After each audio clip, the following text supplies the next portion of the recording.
Bonjour, ici Axel de Bibliozen. Je suis vraiment très heureuse de vous retrouver pour ce nouveau numéro des remèdes littéraires. Pour ce nouveau numéro des remèdes littéraires, je vous propose de travailler sur le deuil.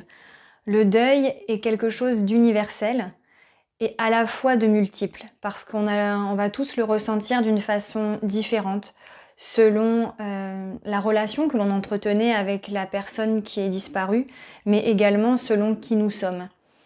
Et donc c'est ce que j'ai envie de travailler avec vous aujourd'hui, et donc c'est parti pour les remèdes à lire. Donc je vous propose des remèdes à lire, c'est une prescription littéraire, donc autour du thème d'aujourd'hui, le deuil, car je pense que dans des moments aussi douloureux, il peut parfois nous faire du bien de se rendre compte que d'autres personnes ont déjà traversé ce type d'émotion et ça peut soulager peut-être un tout petit peu notre peine. Alors, je vous propose tout d'abord deux romans. Un premier roman, ça aussi ça passera, de Milena Busquet. Donc dans ce livre, on suit l'histoire de Blanca qui vient de perdre sa mère et qui part pour un été dans la maison familiale. Et ce que j'aime dans ce roman, c'est que certes, elle nous parle du deuil, mais en même temps, il y a quelque chose de très léger en fait dans ce livre, une énergie vitale qui est très présente, une sexualité aussi qui est très présente dans ce livre, car c'est la façon pour l'héroïne de se raccrocher au présent et de se faire du bien dans ce moment qui est douloureux pour elle. Donc vraiment un roman très intéressant de Milena Busquet. Ensuite, un deuxième roman, Le petit chat est mort, de Xavier Demoulin. Alors moi j'ai vraiment eu un réel coup de cœur pour ce roman. Je suis moi la maman d'un petit chat que j'aime éperdument et je comprends tout à fait en fait ce que nous décrit ici Xavier Demoulin sur la perte de son petit chat. Et je pense que beaucoup d'entre nous peuvent se retrouver en fait dans ce livre sur la perte d'un animal de compagnie. Parce qu'un animal de compagnie, c'est vraiment un être à part entière de notre famille. Et du coup, on l'aime de tout notre cœur quand il est là et on est dévasté quand il nous quitte. Vraiment, ce petit livre se lit facilement et je pense que beaucoup d'entre vous peuvent se retrouver là-dedans. Je vous le conseille. Je passe à présent à 3 romans graphiques. Donc le premier, on est sur Un thé pour Yumiko de Fumio Obata. Donc là, c'est l'histoire d'une jeune femme qui est japonaise, qui est partie vivre à Londres pour pouvoir vivre sa vie professionnelle de graphiste. Et alors qu'elle est à Londres et sur le point de se marier, elle apprend que son père est décédé. Donc elle repart au Japon pour les funérailles. Et c'est vraiment un livre qui est plein de pudeur autour du deuil et sur la perte donc d'un papa. Donc vraiment un très beau roman graphique que je vous conseille. Ici, Catharsis de Luce. Donc Luce a vécu les attentats de Charlie Hebdo et en fait dans ce roman graphique, au-delà de nous parler des attentats, il parle surtout de sa douleur d'avoir perdu des êtres qui lui étaient très chers. Et en fait, on le suit vraiment au travers des émotions qui le traversent, de la douleur, de la colère, de l'angoisse. Et puis tout doucement vers une forme d'acceptation, non pas des attentats et de ce qui s'est passé, mais accepter que malheureusement ses amis qu'il aimait tant ne sont plus là aujourd'hui. Vraiment un très beau roman graphique. Ensuite, on a donc Est-ce qu'on pourrait parler d'autre chose de Ross Chast, comme mon dernier roman graphique que je vous propose. Et là, en fait, l'auteur suit de façon mais très très minutieuse la vieillesse de ses parents, les premiers signes avant-coureurs de la grande vieillesse, l'arrivée dans le 4e âge, comme on dit, jusqu'à cette issue fatale qu'est la mort, qui est malheureusement notre issue à tous. Et dans ce livre, vraiment, elle retranscrit de façon très très minutieuse ces différentes étapes et puis aussi ces choses dont on n'a pas envie de parler, comme l'indique si bien le titre de ce roman graphique et qui pourtant sont nécessaires pour accompagner au mieux possible les gens que l'on aime vers la fin de vie. Donc vraiment un très beau roman graphique que je vous conseille également. Et donc je terminerai sur 2 albums jeunesse.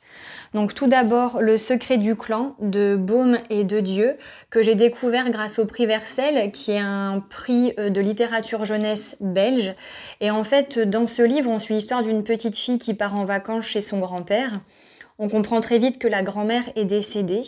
Et si j'ai choisi cet album, c'est parce qu'en fait, la grand-mère, elle est très présente dans l'album, même si elle n'est plus de ce monde.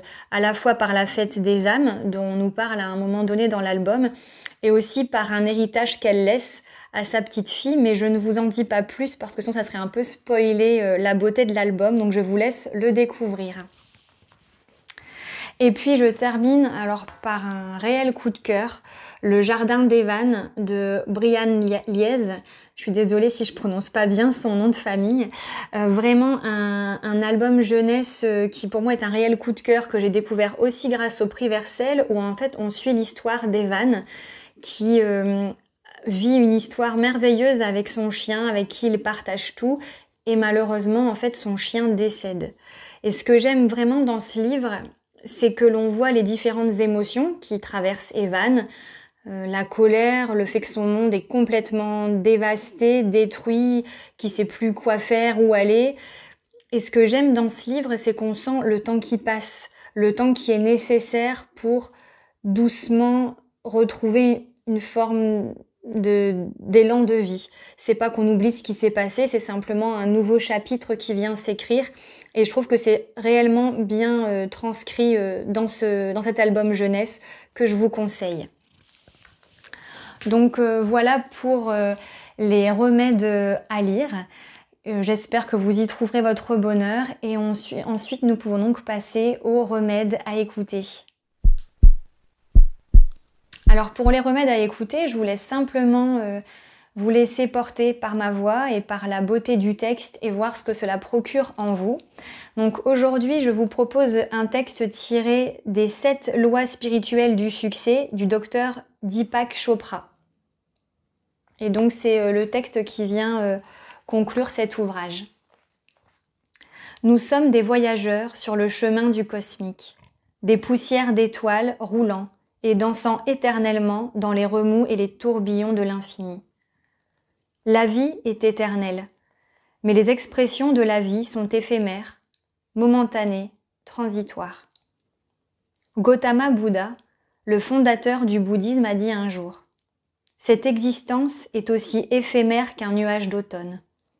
Assister à la naissance et à la mort des êtres est comme regarder les mouvements d'une danse. Une vie et un éclair dans le ciel, elle court comme le torrent dévale une montagne escarpée. Nous nous arrêtons un instant pour nous rencontrer, nous regarder, nous aimer et partager. Ce moment est précieux, mais il est passager. C'est une parenthèse dans l'éternité. Si nous le partageons avec attention et amour, le cœur lumineux, nous créerons l'abondance et la joie les uns pour les autres. Alors, ce moment aura été digne d'être vécu. Alors, personnellement, moi, c'est un extrait qui me touche et qui me parle, et j'espère qu'il en sera de même pour vous. Donc, merci de m'avoir écouté, et on passe à présent au remède à créer. Alors, pour le remède à créer, en fait, je vous propose justement de créer quelque chose, d'être à votre tour dans l'expression, de pouvoir lâcher ce que vous ressentez. C'est vraiment tout le but des remèdes à créer. Et donc pour celui-ci, je me suis inspirée de ce livre Love Letter to the Dead de Ava Delera. Alors en fait dans ce livre, on suit l'histoire d'une jeune fille dont un professeur en fait demande d'écrire une lettre à une personne perdue, défunte. Elle aimerait écrire à May, qui est sa sœur qu'elle a perdue de façon tragique, mais elle n'y arrive pas. Et du coup, elle se met à écrire à des personnalités décédées, comme Kurt Cobain, Amy Winehouse et bien d'autres. Et donc, je me suis inspirée de ce livre pour vous proposer donc le remède à créer du jour.